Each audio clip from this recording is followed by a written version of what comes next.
Baik, terima kasih Kak Acat. Baik, selamat sore semuanya. Terima kasih kepada hadirin sekalian karena sudah meluangkan waktu untuk menghadiri acara ini. Kami dari tim Gametif ingin mempresentasikan hasil pekerjaan kami. Perkenalkan, nama saya Yohanes Kristian Wibowo. Saya memiliki background S1 Teknik Informatika. Saya di sini berperan sebagai project leader dan full stack developer dengan tanggung jawab pada bagian tim Trans. Kenapa kami memilih nama Gametif? Website kami utamanya ingin menampilkan mengenai event game yang kompetitif yang ada di Indonesia. Gametif merupakan singkatan nama yang berasal dari game dan kompetitif. Halo, perkenalkan nama saya Joshua Christian. Sebelum ikut Hactive Aid, saya adalah seorang auditor di PwC lulusan S1 Accounting Untar.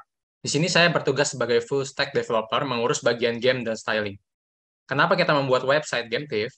Karena kita merasa event-event game kompetitif di Indonesia itu tidak seaktif di luar negeri. Maka karena itu, kita ingin membuat website yang dapat membantu komunitas gaming di Indonesia sehingga dapat mengikuti event secara kompetitif atau sekedar ingin merasakan event-event di luar sana dengan mudah dan gratis gitu. Selain itu, berdasarkan pengalaman pribadi saya, dulu organisasi saya itu ingin membuat event e-sport, tetapi yang mendaftar hanya sedikit tuh, karena adanya kendala di publikasi. Dengan adanya website kami, hal tersebut dapat teratasi.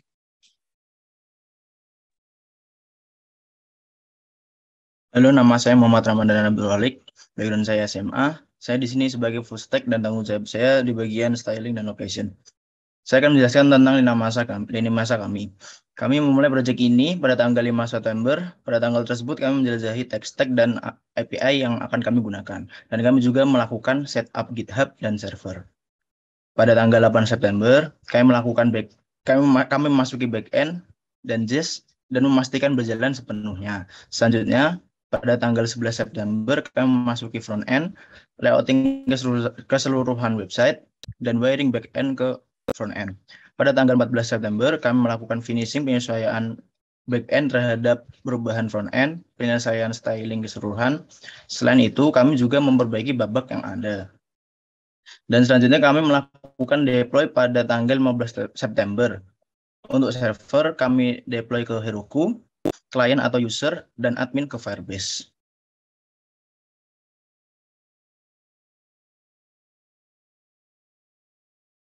Untuk demo, sebelumnya seperti saya perkenalkan diri dulu, nama saya Fajar. Saya dari background S1 Teknik Komputer. Saya di project ini mengurus endpoint user, mengurus JS, dan juga mengurus bracket di front-end. Nah,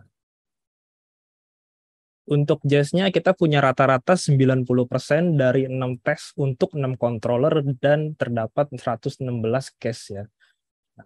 Lalu untuk demo aplikasinya kita mulai dari partisipasi event, di mana partisipasi event ini seorang user akan mencoba berpartisipasi di dalam event yang setelah ada di dalam website kami. Kita bisa lihat ini adalah landing page web kami. Kita lihat ke bawah. Terus kita akan ngecek ke event list. Nah, event list ini bisa kita cek masing-masing. Nah, ini juga bisa pakai fitur search-nya juga tadi. Nah, di sini kita akan mencoba register. Nah, karena belum login, dia akan dilempar ke login page-nya. Nah, di sini asumsi kita sudah meregister ya, sudah register akun, kita akan dilempar kembali ke home. Lalu kita ke event list lagi untuk registrasi. Namun akan terjadi error karena kita belum punya tim ya. Nah, jadi kita disuruh buat tim dulu nih. Nah, kita buat tim. Kita masukkan nama timnya, lalu 4 member dan 2 bench kalau memang diperlukan. Nah, kita skip.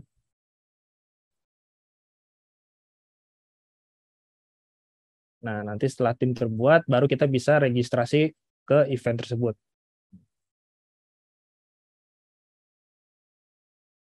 Nah, di sini kita, karena tadi sudah punya tim, kita sekarang bisa milih timnya nih. Nah, kita registrasi, lalu muncul halaman pembayaran.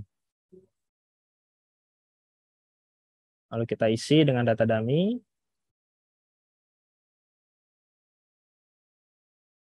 Nah, setelah berhasil, dia akan dilempar ke history list, di mana ini akan memberitahu user bahwa pembayarannya sudah selesai, dan tim ini akan masuk ke dalam bracket event nanti, setelah eventnya berjalan. Ini kita menunjukkan error kalau dia registrasi event yang tadinya sudah kita bayar tuh. Nah, ini nanti akan diomelin gitu. Nah, ini udah diomelin nih. Nah, berikutnya ini adalah tampilan bracket sebagai user. User ngelihat bracketnya kayak gimana sih gitu. Nah, ini kita login ke CMS dulu. Kita juga ada CMS page buat admin. Ini yang akan ngurus RUD punya event. Admin tidak bisa create event, bisanya di client. Lalu ada user table itu untuk root user. Kita bisa buat user admin baru. Kita bisa update password seluruh user jika diperlukan, jika lupa gitu. Terus kita juga bisa delete. Delete-nya masih soft delete. Kita tidak hard delete. Dan untuk game table itu kita bisa ini CRUD juga untuk game. Kita bisa nambah game, kita bisa update game, kita bisa juga delete game. Nah, di sini kita mundurin event date-nya karena untuk bikin event ini kasarnya berjalan gitu. Agar bracket bisa muncul. Soalnya kalau eventnya belum jalan, bracket itu belum tidak akan muncul gitu. Sekarang kita lihat. Ini sekarang ini udah ada bracketnya nih. Nah, ini tim-tim yang udah terregistrasi dan sudah memiliki status paid. Nah, jadi kalau kita misalnya registrasi tapi belum ada status paid, kita nggak akan masuk ke bracket ini. Oke. Berikutnya, ini untuk user yang ingin membuat event. Nah, asumsi kita sudah login. Nah, ini bisa langsung di homepage itu kita ada tab event registration. Nah, ini bisa diisi data-datanya. Ini bisa masukin harga masuknya, harga registrasinya. Kalau 0 itu berarti gratis, nggak perlu bayar. Nah, ini kita udah buat dan statusnya pending ya. Pending ini maksudnya apa? Pending ini maksudnya adalah event itu tidak akan muncul di event list. Orang-orang nggak akan bisa lihat sebelum admin itu mengkurasi event tersebut. Jadi yang bisa ngebikin event itu muncul atau tidak itu adalah admin dengan ngerubah status dari pending ke aktif. Nah, dengan pending ini juga kita masih bisa ngedit detail event tersebut. Jadi kalau sudah aktif itu sudah tidak bisa edit. Soalnya kalau bisa edit nanti dia bisa ngerubah registration fee, bisa ngerubah partisipan, nanti ada error segala macam jadinya berantakan. Nah, ini bisa pilih event type-nya online atau offline. Kalau online kita nggak akan nampilin detail lokasinya di mana, tapi kalau offline dia akan ngasih bisa milih ya dari daerah, provinsi dan kotanya apa. Udah bisa update. Nah, udah. Nah, nanti admin akan ngerubah status dari pending ke aktif. Nah, nanti eventnya akan muncul di event list.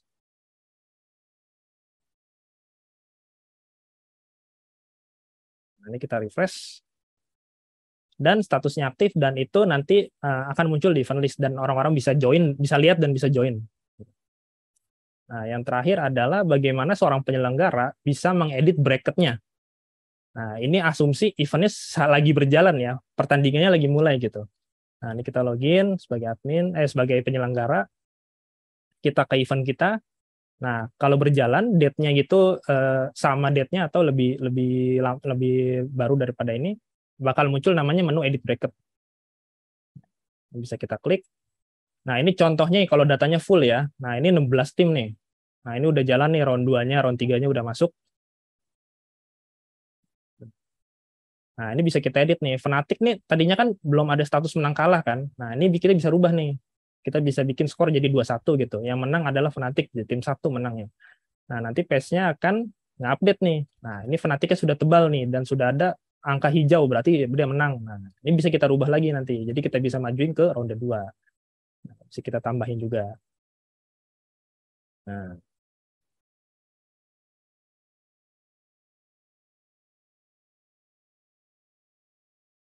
sip. Dan juga website ini sudah support banget di mobile lah. Jadi kalau buka di mobile tuh udah responsif dia. Jadi orang mau ngecek event dari PC atau dari HP bisa pokoknya.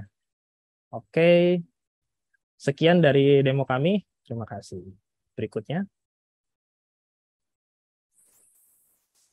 Perkenalkan, nama saya Steven Nardo, background saya SMA, saya berperan sebagai full stack developer dan saya bertanggung jawab pada bagian event entity pada backend dan layouting agar responsif pada bagian front end. Ada beberapa tantangan yang kami alami selama mengerjakan proyek ini, yaitu dalam memanipulasi bracket, karena bracket viewer sangat terbatas hanya bisa menampilkan isi dari bracket itu saja. Selanjutnya, tantangan pada bagian Redis, di mana kita menemukan banyak error terutama pada penggunaan caching dalam development yang menyebabkan tabrakan data pada saat melakukan testing, karena database lokal yang berbeda-beda. Dan tantangan yang terakhir yaitu pada bagian Jest, karena kami menemukan berbagai kendala yang disebabkan oleh Redis itu sendiri.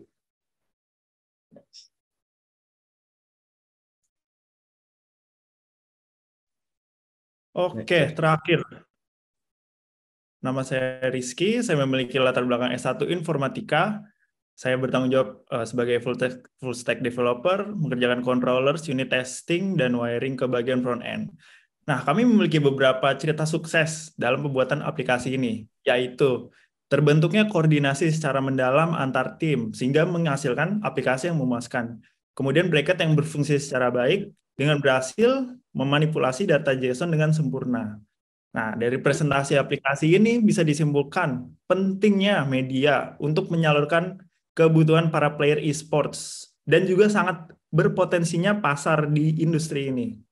Nah, dan tentu kita selalu berharap agar kita bisa terus berkontribusi di bidang programming ini, berangkat dari masalah-masalah real di sekitar kita. Terima kasih atensinya teman-teman semua.